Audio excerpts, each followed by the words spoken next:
Muy buenas tardes, estudiantes del curso de literatura hispanoamericana del siglo XIX. Hoy día es el martes 27 de septiembre del año 2022. Entonces, en las clases anteriores, y me guío además por el sílabus, aunque tendría que hacerles una cierta aclaración, pero en todo caso vamos a leer los materiales que hemos preparado en esta oportunidad. Recuerden ustedes que en la primera semana de clase hicimos una presentación de los antecedentes histórico-culturales de la literatura hispanoamericana del siglo XIX. Se habló de la rebelión de Túpac Amaru II, luego el discurso subversivo de Fray Servando Teresa de Mier, hecho que ocurre en 1794.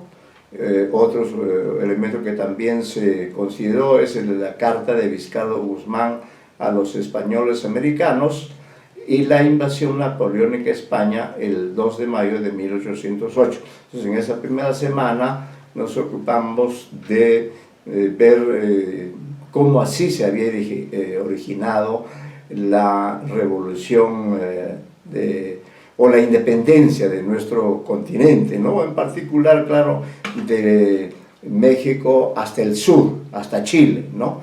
Todos estos países habían sido, pues, dominados durante siglos por los conquistadores españoles que llegaron a nuestros territorios y luego, con la anuencia de los respectivos monarcas, el caso de España y de Portugal, entonces se establecieron los regímenes de virreinatos o de colonias que caracterizaron a nuestro continente durante varios siglos, prácticamente hasta el siglo XIX, que es el siglo cuya literatura estamos estudiando.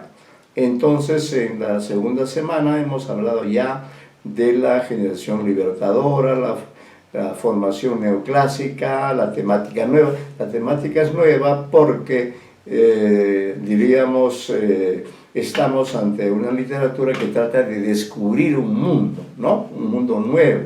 Y por eso es que incluso Andrés Bello invita a la poesía para que deje Europa y se venga al nuevo mundo que tiene para ella, pues, inmensas riquezas que podrían hacer posible una nueva renovación de la poesía, ¿no? Ahora, bueno, también hablamos de José Joaquín Olmedo, el canto a Junín, y ligeramente de Francisco Miranda y Simón Bolívar. En esta tercera semana vamos a hablar principalmente de dos autores, ¿no? Entonces pasamos a leer a estos dos autores que son también miembros de la generación libertadora. En realidad, el concepto de generación libertadora es un concepto creado por la crítica. Es decir, estos escritores que fueron los primeros en sus respectivos países, ¿no? Estos escritores además no se comunicaban entre sí, ¿no? Las distancias eran enormes en aquellos tiempos y de otro lado no había tampoco teléfono, no había la vía satélite. Entonces, una vez producida la independencia, o incluso en su fase final, fueron surgiendo en México, en Argentina, en el Perú, fueron surgiendo diferentes autores que todos ellos habían pasado habían nacido en plena época colonial y por tanto tenían una formación netamente occidentalizada, ¿no? Y una prueba contundente de que tiene relación con la literatura es que el español se había convertido en el lenguaje de nuestro continente en su gran parte, ¿no? Con exclusión de los Estados Unidos, que se comunica en inglés, y en el sur, con la excepción de Brasil, donde se emplea el portugués, que es un idioma muy afín al español nuestro. Entonces, todos estos escritores los llamamos de la generación libertadora, porque así lo ha querido la crítica, para dar la impresión de que, aunque ellos no se comunicaban entre sí, sí estaban ante un acontecimiento que los tocaba a todos, y era el tránsito que se producía de la época virreinal o colonial a la época de la independencia, a la época de los países autónomos. Una zona muy importante de este continente, con características muy especiales que trataré de explicar antes de dar lectura precisamente al primer autor, una zona muy importante desde varios puntos de vista, es la zona de Argentina y Uruguay, la zona rioplatense, ¿no? Está ubicada en la parte oriental del continente. Está Argentina, que limita con Chile, ¿no? Que limita con Chile, y Chile a su vez está rodeado por el mar, ¿no? Entonces, luego entre Chile y Argentina está la cordillera de los Andes, que hace muy dificultoso, o hacía en el siglo XIX, ahora la situación es diferente, que hacía muy difícil, por ejemplo, el paso del Ejército Libertador de San Martín de Argentina para llegar a Chile, liberar a Chile, y luego viajar también por mar para llegar al Perú y consagrar la independencia peruana. Decíamos que esta zona del Río de la Plata es muy interesante por varias razones. Una de ellas, por ejemplo, es que está relativamente un poco más cerca de Europa que los países que están en el lado occidental. Entonces, desde ese punto de vista, esa relativa o menor distancia, ¿no?, que hay de tanto Argentina como Uruguay con respecto a Europa, eso facilitó a lo largo del siglo XIX el fenómeno de la migración, ¿no? Miles y quizás millones de europeos de los diferentes países cruzaron el océano y se establecieron, ¿no?, en los diferentes puntos de la extensa geografía argentina. Y aquí viene otra característica, y que se refiere a que el territorio de este país es inmenso, y sin embargo en ese inmenso territorio que limita con Chile y que limita con Brasil, con Bolivia, con Paraguay, en ese extenso territorio no se había producido en la época prehispánica ninguna cultura importante. Es decir, era un territorio despoblado, ¿no? Y en ese contexto, entonces ya en el siglo XIX, este país comienza a poblarse de manera muy significativa con la llegada de los migrantes europeos de diversos países que se establecieron en los diversos pueblos de este extenso territorio, y como veremos un poco más adelante cuando hablemos del romanticismo, entonces Argentina a la larga resultó el país más europeizado, y también Uruguay, solo que no hay ningún miembro del Uruguay dentro de la generación libertadora. Entonces vamos a leer unas notas sobre un autor que es importante por su contribución en ese momento de la independencia, ¿no?, en esa época, en esos años, pero también es importante porque él es la semilla de un fenómeno muy importante del siglo XIX, que es el surgimiento de la llamada poesía gauchesca, ¿no? La poesía que reivindica la figura del gaucho en la sociedad y en la literatura argentina. Adelanto también esto del gaucho, porque los orígenes del gaucho también son un poco inciertos, porque los gauchos son una suerte de campesinos migrantes, ¿no? Nómades, que quizá con los primeros conquistadores llegaron, ¿no?, a Argentina, y como encontraron que, salvo en algunos lugares, no había existencia de pueblos, qué sé yo, estos personajes de procedencia europea se internaron a lo largo de la pampa argentina y surgieron núcleos pequeños de gauchos, y estos gauchos tenían la característica de ser personas muy vinculadas principalmente a la ganadería. Había abundancia de ganado vacuno en Argentina. Hasta ahora Argentina se caracteriza por eso, ¿no? Y eso ya venía incluso desde antes de la independencia. Entonces estos gauchos, de los cuales volveremos a hablar más adelante, se desparramaron por la pampa, hicieron una vida nómade, y como esa vida tenía también muchos momentos de libertad, entonces ellos se permitieron crear su propia literatura.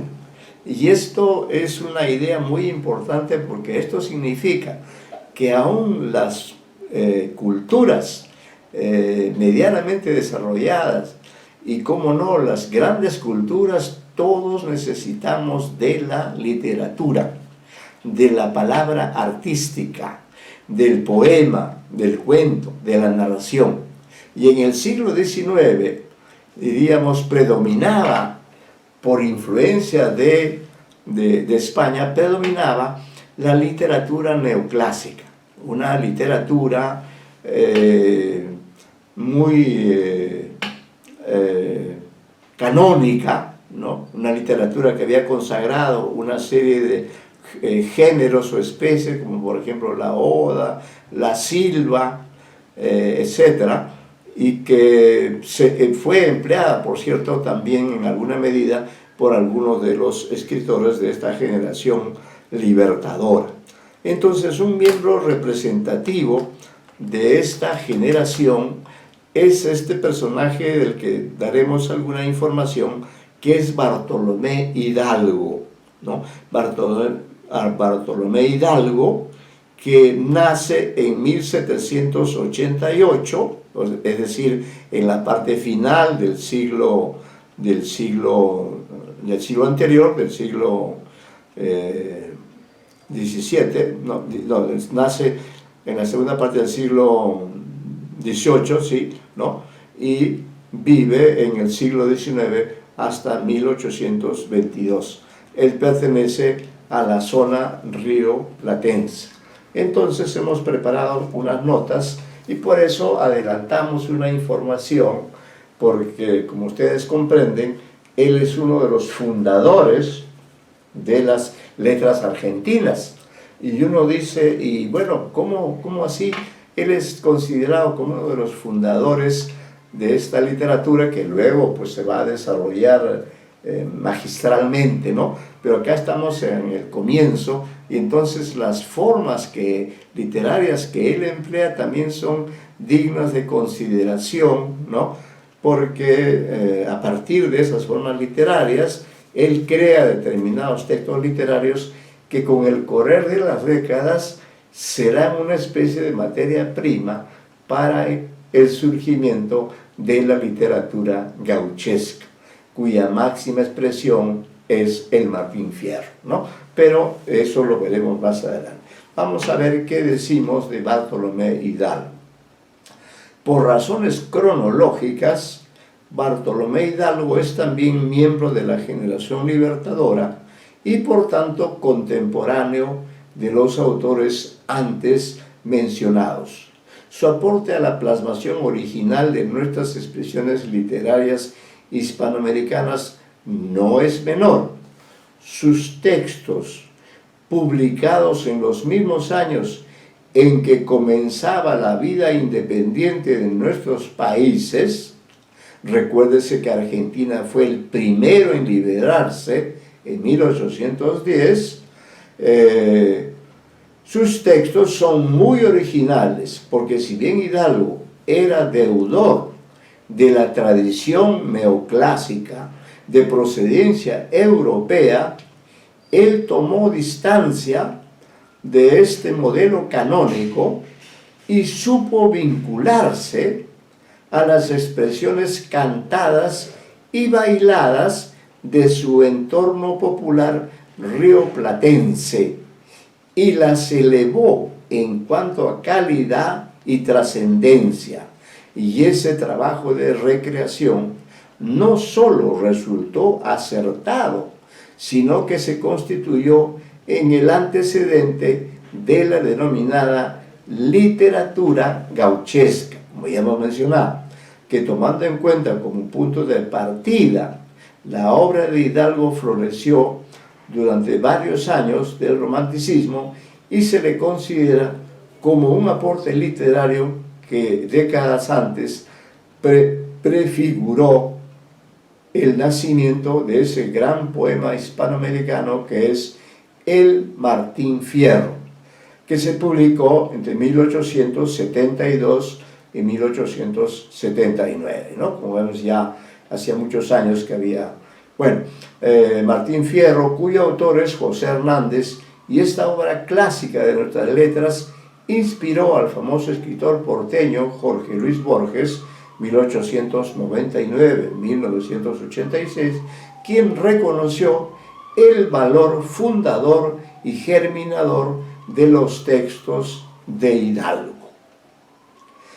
En la literatura rioplatense regional, ¿no?, existían dos formas literarias, esto concierne ya a lo propiamente literario, ¿no?, que pertenecían a la cultura popular y de origen oral. Se llamaban cielitos y diálogos. Esos son los nombres de estos tipos de composiciones que eran composiciones con música y con baile, ¿no? Se llamaban cielitos y diálogos y se utilizaban para crear textos artísticos que podían luego servir en la ejecución de bailes que los lugareños compartían con motivo de sus fiestas. Hidalgo las adoptó como modelos para componer sus propios cielos y diálogos, pero los contenidos y tono que les agregó no solo se referían a asuntos cotidianos, locales, familiares, sino que los utilizó para expresar sus puntos de vista acerca de temas más trascendentes y de mayor contenido social, tal como se comprueba al leerlos y evaluarlos. El crítico Ángel Rama esclareció este aspecto. Para el conocimiento de ustedes, Ángel Rama estudió, él era argentino o uruguayo, no recuerdo bien, en todo caso de esa zona, y él también reivindicó el valor de esta naciente literatura aportada por Bartolomé Hidalgo. Entonces hemos dicho que las dos formas, dos especies literarias que utiliza son el cielito y los diálogos, ¿no?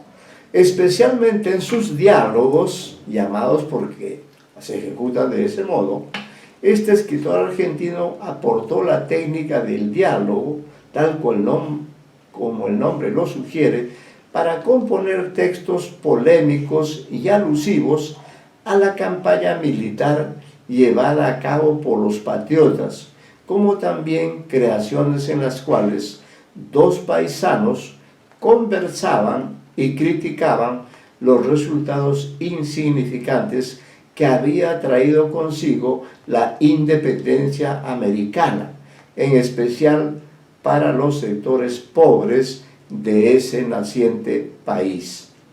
A fin de viabilizar el funcionamiento y el éxito de esta modalidad oral y escrita, que será utilizada después por los cultores de la literatura gauchesca, Hidalgo inventó dos personajes con nombres propios, pero ficticios, para asignarles roles diversos en el desarrollo de sus encuentros. A uno de ellos lo llamó Jacinto Chano, que era capataz en una estancia, es equivalente de hacienda, cercana al lugar de la conversación. Y el otro era el paisano o gaucho Ramón Contreras, un hombre del pueblo que intercambiaba información con el citado capataz. Algunos de esos diálogos han sido recogidos en antologías y libros de historia de la literatura argentina y han sido evaluados por eminentes críticos de generaciones posteriores. Uno de esos famosos diálogos con los ya nombrados personajes se permite hacer una crítica al propio gobierno patriótico que había expulsado al régimen colonial y no llevaba adelante los cambios por los que habían luchado los pobladores de ese territorio que durante siglos fue parte del virreinato del Río de la Plata. Basta leer el título del texto para percibir el tono de crítica y el uso de una serie de expresiones propias del español que hablaban estos personajes imaginarios de principios del siglo XIX. He aquí el título del diálogo, relación que hace el gaucho Ramón Contreras a Jacinto Chano de todo lo que vio en las fiestas mayas, porque es en el mes de mayo, ¿no?, de Buenos Aires en el año 1822. El hecho mismo de leer en voz alta y con la entonación adecuada produce un efecto placentero en quien lo hace. Además, uno se ve obligado a apropiarse de un conjunto amplio de palabras cuyos significados figuran en las ediciones confiables. De otro modo, la comprensión del contenido se hace difícil porque estamos ante el modo de escribir el español de hace más de 200 años. Pero vale la pena intentar el esfuerzo, pues traerá satisfacción y enriquecerá el conocimiento léxico de nuestro idioma. Ya, entonces retomamos este diálogo acerca de la figura de Bartolomé Hidalgo, que, como hemos indicado, recurrió a formas populares para darles un contenido político, que no lo tenían, ¿no? Un contenido político porque a través de esos cielitos y diálogos el autor Bartolomé Hidalgo se permitió hacer ciertas críticas a la independencia alcanzada en 1810, ¿no? Entonces voy a leer en una versión que luego les alcanzaré un cielito, para que vean ustedes que es una poesía sencilla. Dice, se llama Cielito de la Independencia. Si de todo lo criado es el cielo lo mejor, el cielo ha de ser el baile de los pueblos de la Unión. Cielo, cielito y más cielo, cielito siempre cantad, que la alegría es del cielo es la libertad. Hoy una nueva nación en el mundo se presenta, pues las provincias unidas proclaman su independencia. cielito, cielo festivo, cielo de la libertad, jurando la independencia, no somos esclavos ya. Los del Río de la Plata cantan con aclamación su libertad recobrada a esfuerzos de su valor. Cielo, cielito, cantemos, cielo de la amada patria que con sus hijos celebra su libertad suspirada. Ese es el tono, diríamos allí, de los cielitos. Es decir, en los cielitos lo que hay es simplemente el poema que desarrolla este tema de la independencia y con una especie de estribillo que es decir cielo, cielito y más cielo, porque a esos pobladores les gustaba mucho la música, el canto, el baile, y estas formas poéticas eran las que empleaba el pueblo en sus actividades recreativas. Y Bartolomé Hidalgo, que pertenecía a ese grupo, tuvo el gran acierto de tomar esas formas, esos modos de poetizar, para darles un contenido patriótico, un contenido a veces político, ¿no? Allí está el pequeño gran aporte de Bartolomé Hidalgo. Después hemos visto que también se habla de el otro género que se llama el diálogo, ¿no? Vamos a tener oportunidad de leer también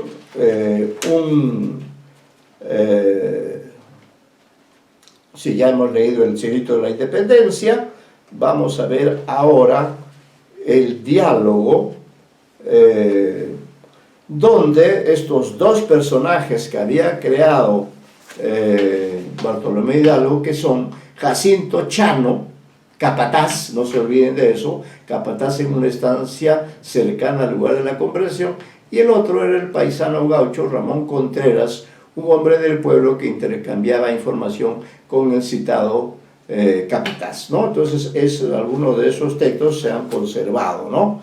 Y entonces quedamos en que Contreras es el gaucho y Chano es el capataz, ¿no? Chano es el capataz. Entonces ellos dos se encuentran y vean ustedes cómo a través de la comunicación, a través del diálogo, van examinando algunos temas del momento político, de esos eran los años iniciales de la República Argentina, que es el país que primero alcanzó su libertad en 1810, ¿no? Entonces recordemos que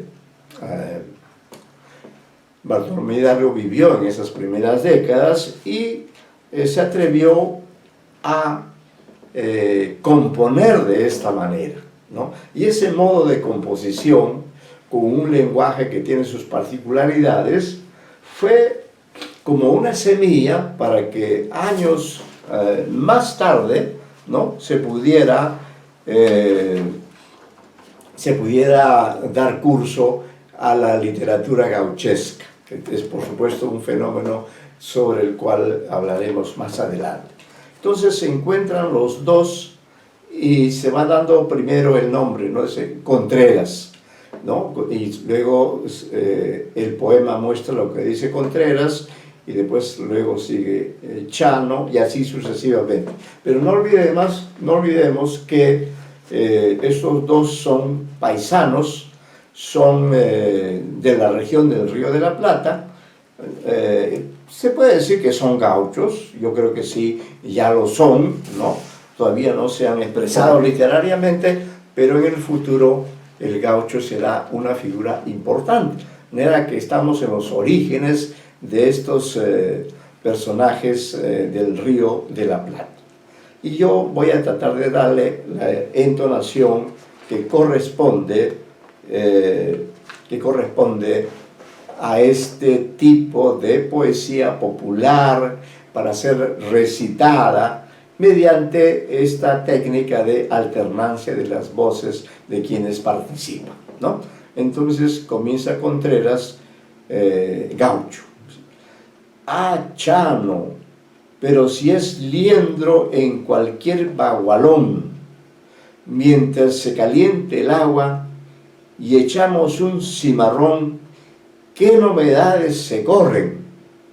Chano contesta, novedades, qué sé yo, hay tantas que uno no acierta, a qué lado caerá el dos, aunque le está viendo el lomo. Todo el pago es sabedor que yo siempre por la causa anduve al frío y calor. Cuando la primera patria al grito se presentó, Chano con todos sus hijos, a tiempo aquel ya pasó. Si dice, no dice fue, sino fue, ¿no? Pues esas particularidades son propias del poema, ¿no? Si fue en la patria del medio, lo mismo me sucedió. O sea, no dice lo mismo, sino lo mismo me sucedió. Pero, amigo, en esta patria, alcánceme un cimarrón. Tienen la costumbre de matear, ¿no? Entonces, a la vez que dialogan, también están tomando mate. Por eso, ya después de haber hecho esta explicación, Chano, que es más entendido que Ramón, que está decepcionado por los primeros años de la República, dice, pero amigo, en esta patria, puntos suspensivos, alcánceme un cimarrón. Contreras dice, no se corte, dele guasca, siga la conversación, velá y mate. Todos saben que Chano, el viejo cantor, a donde quiera que vaya, es un hombre de razón, y que una sentencia suya es como de Salomón. Entonces, Contreras reconoce la condición de cantor de Chano, ¿no? Por eso le dice, no se corte, dele guasca, siga la conversación, velá y mate. Velá y mate es otra expresión propia de ese dialecto, diríamos. Todos saben que Chano, el viejo cantor, a donde quiera que vaya, no dice a dónde, sino a donde quiera que vaya, es un hombre de razón, y que una sentencia suya es como de Salomón, ¿no? Salomón es sinónimo de sabiduría. Entonces Contreras apela a esta figura para decirle que a Chano que continúe narrando lo que ha visto en las últimas conmemoraciones de la República. Entonces Chano contesta, ¿no? Siempre en ese lenguaje que ustedes no van a entender muchos términos que son propios de este dialecto regional y que lo veremos con más detalle cuando estudiemos el Martín Fierro.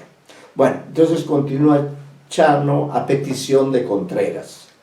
Pues bajo de ese entender, emprésteme su atención.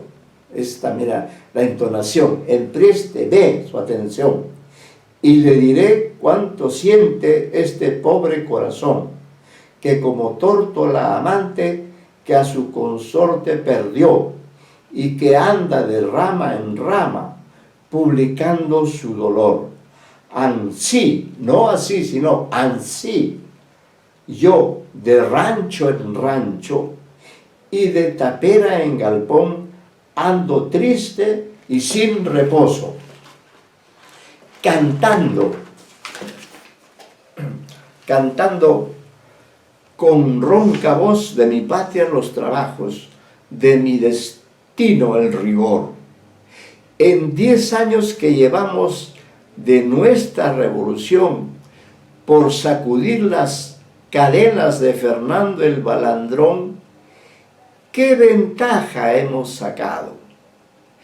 Las diré con su perdón: robarnos unos a otros, aumentar la desunión, querer todos gobernar y de faición en faición andar sin saber que andamos, resultando en conclusión que hasta el nombre de paisano parece de mal sabor, y en su lugar yo no veo sino un eterno rencor y una tropilla de pobres que metida en un rincón canta al son de su miseria, no es la miseria mal son, ¿no?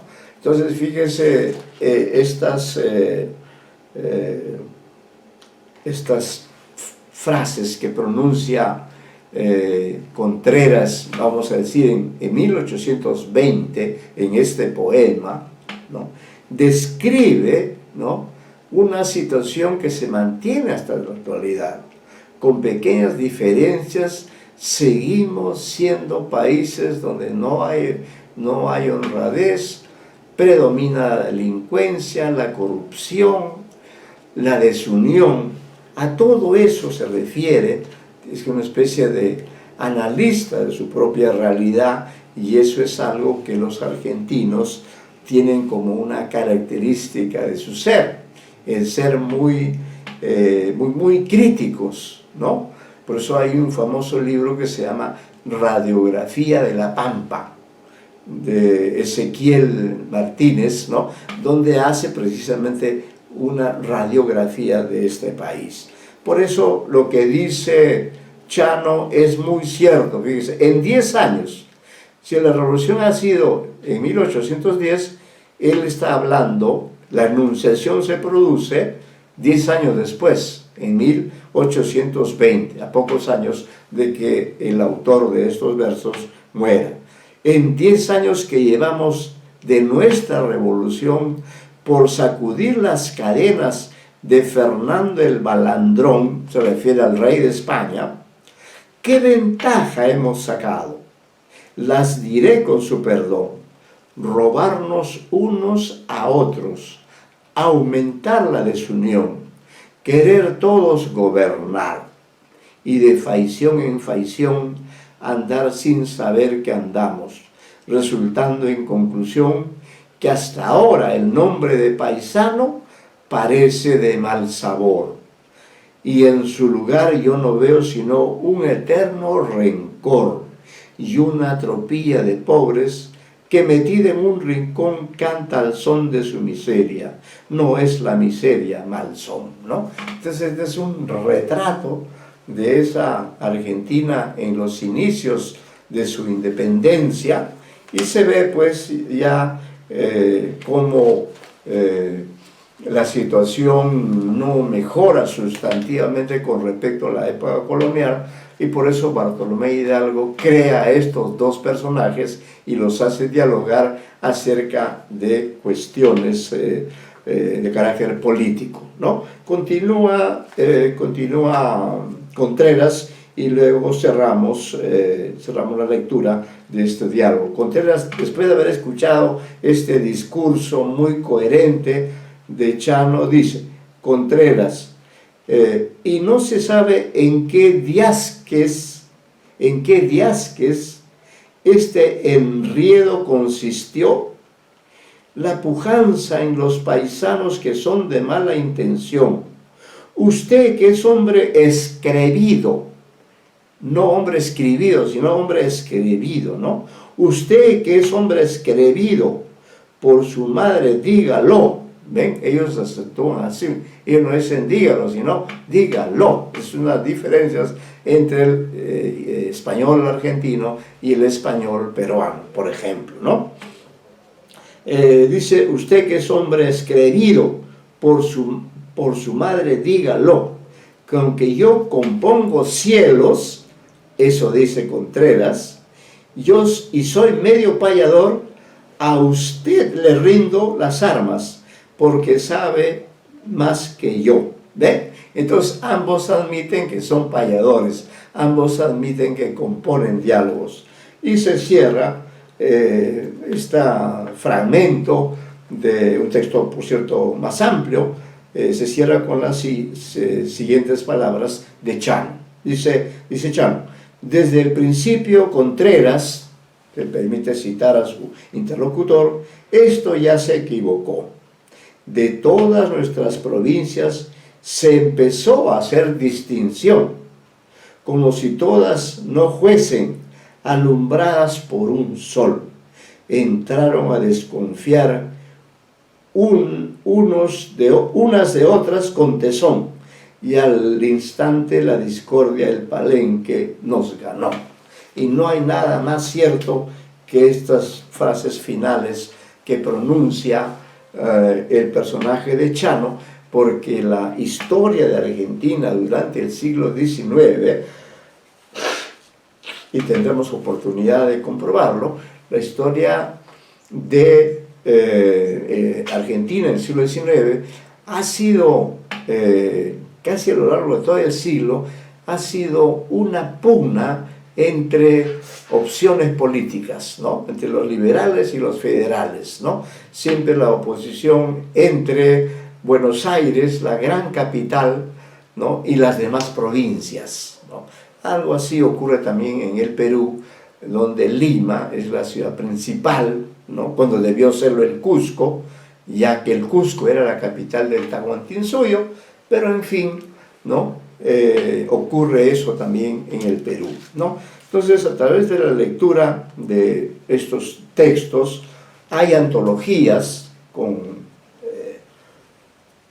diálogos y cielitos de Bartolomé Hidalgo. Lamentablemente no son de fácil acceso. Yo tenía una antología completa sobre este autor, pero ha desaparecido en el curso de los años. En todo caso, ya nos hemos aproximado, ¿no? Dice, cierro con este párrafo, que ya lo he leído: el hecho mismo de leer en voz alta y con la entonación adecuada produce un efecto placentero en quien lo hace. Además, uno se ve obligado a apropiarse de un conjunto amplio de palabras cuyos significados figuran en las ediciones confiables. De otro modo, la comprensión del contenido se hace difícil, porque estamos ante el modo de escribir el español de hace más de 200 años. Pero vale la pena intentar el esfuerzo, pues traerá satisfacción y enriquecerá el conocimiento léxico de nuestro idioma. Efectivamente, esta literatura de inicios de la independencia, como ustedes ven, tiene un sentido crítico, ya no solamente en contra del rey de España, sino de los primeros argentinos que llevaron adelante el proceso de conversión, tarea ciertamente nada sencilla, ¿no? Entonces es esa circunstancia de desunión es la que destacan estos dos personajes de los diálogos creados por Bartolomé Hidalgo junto también con los cielitos, ¿no? Como vemos, es un aporte austero, pero como dice Ángel Rama, dice Bartolomé Hidalgo, dice, dio 2 pasos atrás y 1 adelante. ¿Cómo entender esta expresión? Entendemos esta expresión como que Bartolomé Hidalgo, que era un poeta culto de formación neoclásico, renunció a escribir en odas, en himnos, en silvas, ¿no? Dejó de lado la tradición culta que venía desde España y en cambio se acercó a las formas populares de escribir o de declamar que existía en su entorno más inmediato. Entonces tomó tanto a los cielitos como a los diálogos, pero les dio otro contenido, les dio ya un contenido más trascendente, y por esa razón esas formas literarias creadas por Bartolomé Hidalgo han permanecido y tienen un espacio dentro del estudio de la literatura del siglo XIX. Ustedes en la biblioteca o internet pueden encontrar mayor información sobre este autor y su producción literaria. Hemos estado entonces en Argentina, en la parte sur del continente, ¿no? En ese país que, como hemos dicho, es el más europeizado de todos los hispanoamericanos. Y ahora vamos a acercarnos a otro miembro de esta misma generación, ¿no? Tampoco se conoció con ninguno de los otros, pero en todo caso también aportó lo suyo, ¿no? Nos referimos a un escritor, periodista, escritor, llamado José Joaquín Fernández de Lizardi, y tenía un seudónimo clásico, se titula El Pensador Mexicano.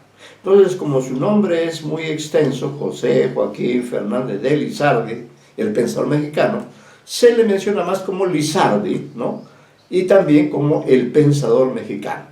Vamos entonces a leer algunas páginas acerca de este otro miembro de la generación libertadora natural de México, que es un país muy parecido al Perú, a pesar de la distancia, ¿no? Y es que en México, como ustedes saben, hubo grandes culturas prehispánicas, ¿no? Los aztecas, los mayas, que alcanzaron un gran desarrollo, y por eso la conquista de México también fue una hazaña equivalente a la que hicieron los españoles, a la que hizo Pizarro, al conquistar al Tahuantinsuyo, ¿no? Conquista que no fue tan fácil como se cree, ¿no? Entonces estamos ya en los inicios de la independencia mexicana. Estamos en una etapa de transición, como se va a poder ver por la información. Es decir, es que en México hubo avances y retrocesos en el proceso revolucionario. En algún momento México alcanzó la independencia, de pronto pasó a ser una monarquía y luego volvió a esta situación. Esa época muy movida, muy cambiante, es la que define el trabajo, intenso trabajo que realizó este famoso pensador mexicano. Dice: trasladémonos desde el sur del continente hasta México, país ubicado en el norte de nuestra América. Sigamos el discurso de una especialista para conocer más de cerca a otro integrante de la generación libertadora. Según Franco Lourdes, comillas, una figura capital de la literatura mexicana en el periodo de transición entre el siglo XVIII y el XIX es José Joaquín Fernández de Lizardi. Para entender a Fernández de Lizardi es indispensable pasar revista a la organización social de los últimos años del virreinato, ojo, y primeros del México independiente. El indígena puro seguía viviendo fuera de las ciudades, como ocurre también aquí, ¿no?, en el mundo andino, más o menos adaptado a la nueva civilización y determinando con su presencia, sin él estar consciente de ello, de la fisonomía de su país. El mestizo se confundía hasta cierto punto con el criollo, ¿no? El mestizo, el criollo es el que tiene un padre español y una mamá mestiza, ¿no? El mestizo, en cambio, es alguien cuya sangre es fundamentalmente indígena. El mestizo se confundía hasta cierto punto con el criollo, aunque mantenía con este diferencias marcadas de orden económico. Además de que el segundo, el criollo, es más culto y está mejor enterado de las ideas europeas. Es el criollo el que hace la independencia, no sin apoyarse desde luego en la sangre indígena, que es algo que también ocurrió en el Perú. Entre la raza mestiza se dan los tipos que Lizardi plasma en sus diálogos y muy especialmente en el Periquillo Sarmiento, 1816, obra que ha sido considerada como la primera novela picaresca nacida en América, ¿no? Entonces ese dato es importante. Él es el autor de esta novela, El Periquillo Sarmiento, publicada en 1816, ¿no? Y se la ha considerado como una de las primeras novelas de la literatura hispanoamericana. Pero antes que novelista, y fíjese que es el primer novelista reconocido, Fernández de Lizardi fue sobre todo un periodista, un hombre de letras comprometido con sus ideas, a pesar de que muchas veces utilizara su ingenio y su hábil manejo del lenguaje para escabullirse tanto de la censura civil como de la eclesiástica. Fernández de Lizardi no solo trabajó con la pluma, fue juez interino en una jurisdicción de Acapulco y teniente de justicia en Taxco. En un México pobre y en crisis, una de las formas más exitosas de publicación fue el folleto. Recuerden, en esa época no era muy corriente que circularan los libros, ¿no? Además, la masa alfabetizada no era tan amplia. Bien, en un México pobre y en crisis, una de las formas más exitosas de publicación fue el folleto, por su brevedad y fácil publicación.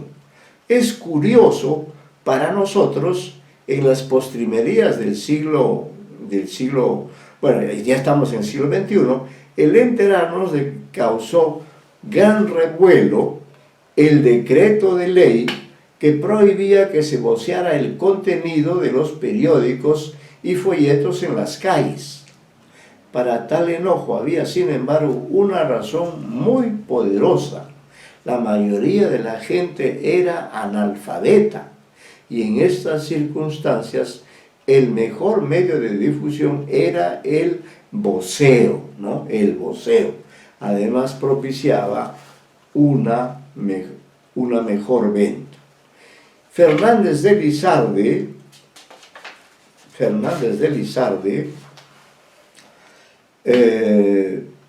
empieza a publicar folletos en 1811.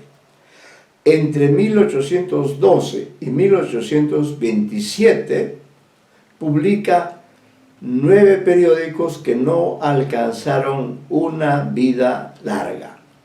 El primero de ellos fue el más importante, no solo por ser el que más duró, sino porque fue el que le proporcionó con su título a don José Joaquín el seudónimo que habría de llevar de ahí en adelante, El Pensador Mexicano. Este periódico, El Pensador Mexicano, vio la luz el 9 de octubre de 1812 y terminó en diciembre de 1814. Los propósitos que perseguía Fernández de Lizardi con este periódico eran exaltar la libertad de prensa y ponderar la Constitución. En sus páginas se ejerce una dura crítica en contra de ciertos males crónicos en el país, tales como las trabas a la producción agrícola, los impuestos excesivos, la exclusión de los nativos del país de ciertos empleos que eran solo para peninsulares y criollos, causas todas que condujeron a la insurrección que culminó con la independencia. En el número 9 del Pensador Mexicano, publica Fernández de Lizardi un artículo en el que solicita al virrey en turno, Venegas, que derogue un bando en el que permitía a los militares intervenir en los juicios que se seguían a los sacerdotes revolucionarios. Para Lizardi, el clero es el que debía juzgar al clero y no el ejército. El virrey no solo no derogó, sino que además suspendió la libertad de prensa y encarceló a Lizardi 7 meses, tiempo muy suficiente, dice él mismo, para arruinarme como arruiné a mi familia. Tanto en sus periódicos como en sus diálogos, sus poesías o sus novelas, Lizardi tiene un propósito central: la educación. Ilustrar a México es una manera de hacerlo libre. El Periquillo Sarmiento es sin duda en la actualidad la obra más difundida del pensador, aunque como novelista Lizardi nunca alcanzó la fuerza del ensayista. El mérito de sus novelas está en el rescate costumbrista que efectúa en ellas, tanto por los cuadros de costumbres en sí, como por el uso del lenguaje popular en boca de sus personajes, ¿no? Y tenemos una nota abajo que dice: en este uso del diálogo y del lenguaje popular de los personajes, Lizardi coincide con Bartolomé Hidalgo, aunque éste lo usa como elemento fundamental de su poema y no como recurso de la novela. Lizardi concibe su tarea de escritor como una responsabilidad civil. Por eso es que grandes parrafadas de sus novelas tienen un tono dogmático y sentencioso que nos alejan muchas veces del hilo narrativo. El pensador coincide con un contemporáneo suyo, Andrés Bello, en la necesidad de una educación gratuita y obligatoria para elevar al pueblo y con él al país entero, ¿no? El Periquillo Sarmiento es la historia de un hombre, Pedro Sarmiento, gran pillo en su juventud, que ya viejo y enfermo redacta sus memorias para dejarlas a sus hijos como testamento, a fin de que entiendan que el vicio y la falta de conocimientos no llevan más que de desventura en desventura. El origen de esta novela está en la obra de Gil Blas de Santillana, del francés Alain René Lesage. Además de su más famosa novela, Lizardi escribió 3 novelas más: Noches Tristes y Día Alegre, La Educación de las Mujeres, o La Quijotita y su prima, y Vida y Hechos del famoso caballero Don Catrín de la Fachenda. Vamos a ver si es posible compartir, vamos a ver en este material,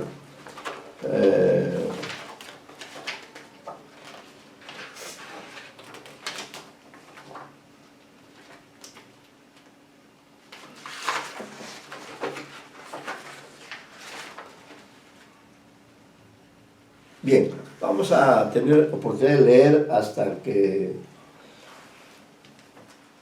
unos párrafos del capítulo 10, el tomo 2 de esta novela, El Periquillo Sarmiento. Una característica de este texto novelístico es que ofrece al comienzo del capítulo una síntesis de lo que va a contar, ¿no? Dice: en el que escribe Periquillo su salida de la cárcel, hace una crítica contra los malos escribanos y refiere, por último, el motivo por qué salió de la casa de Chanfaina y su desgraciado modo. Dice entonces en su prosa novelesca: hay ocasiones de tal abatimiento y estrechez para los hombres que los más pícaros no hayan otro recurso que aparentar la virtud que no tienen para granjearse la voluntad de aquellos que necesitan. Esto hice yo puntualmente con el escribano, pues aunque era enemigo irreconciliable del trabajo, me veía confinado en una cárcel, pobre, desnudo, muerto de hambre, sin arbitrio para adquirir un real y temiendo por horas un fatal resultado por las sospechas que se tenían contra mí. Con esto le complacía cuanto me era dable y él cada vez me manifestaba más cariño, y tanto que en 15 o 20 días concluyó mi negocio. Hizo ver que no había testigos ni parte que pidiera contra mí, que la sospecha era leve y quién sabe qué más. Ello es que yo salí en libertad sin pagar costas y me fui a servirlo a su casa. Llamábase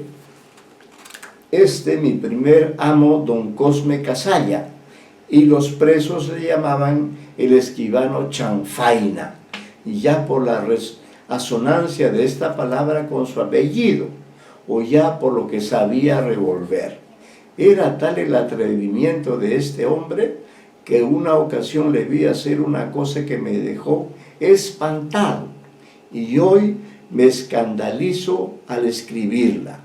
Fue el caso que una noche cayó un ladrón conocido y harto criminal en manos de la justicia. Tocóle la formación de su causa a otro escribano y no a mi amo. Convencióse y confesó el reo llanamente todos sus delitos porque eran innegables. En este tiempo, una hermana que éste tenía, no mal parecida, fue a ver a mi amo, empeñándose por su hermano y llevándole no sé qué regalito. Pero mi dicho amo se excusó diciéndole que él no era el escribano de la causa, que viera al otro que lo era.